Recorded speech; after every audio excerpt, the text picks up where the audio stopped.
德山的丁湖社区庆祝9月重阳，带长辈进山健行。阿公阿嬷哪行哪捡粪扫，唔来当运动，嘛互社区更加清气。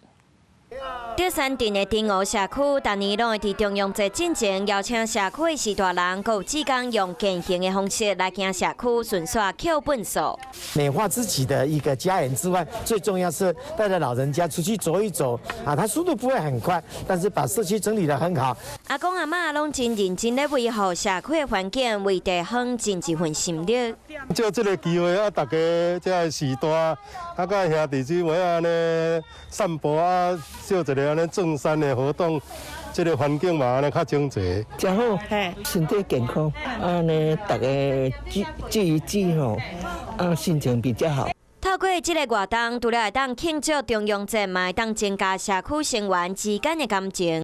Hello， 大家好，我是乃瑜，要教给大家2个任务。第一个，华视新闻的脸书专页，你按赞了吗？还有华视新闻的 YouTube 频道，赶紧订阅起来，还要记得按赞，开启小铃铛哦。